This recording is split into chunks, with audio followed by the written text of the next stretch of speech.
Shri Raj RRT। सखी रे जाके भातार बहरा में वो लछिलंता। सखी रे जाके भातार बहरा में वो लछिलंता। रतिया में चुपे रोज चोरी चुपे देवरे से काम चलता। रतिया में चुपे रोज चोरी चुपे देवरे से काम चलता। हर का बताइए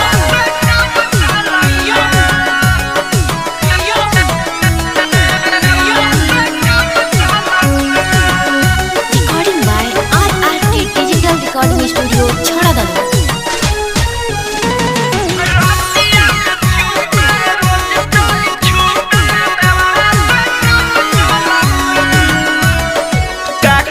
सखी रे ससुरा के बाप देवारा हमार सेवा करे दिन रात।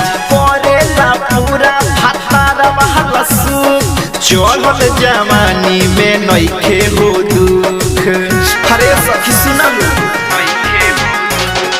का कहीं सखी रे ससुरा के बाप देवारा हमार सेवा करे दिन रात। करेला पूरा भातार बहला सुख चढ़ल जवानी में नइखे हो दुख। शादी जब से करके भातार बाहर गइले सखी रे तब से भातार देवर भइले।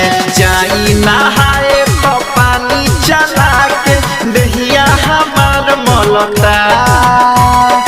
जाई नहाए तो पानी चला के दहिया हमार मलता। रतिया में चुपे रोज चोरी छुपे देवरे से काम चलता। रतिया में चुपे रोज चोरी छुपे देवरे से काम चलता।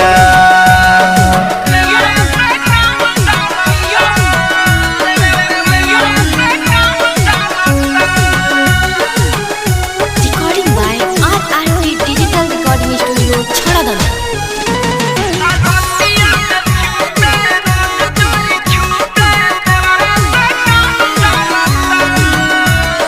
देवरा हमर सखी बाईस बाज करेला खुश हमर रात भर मिया।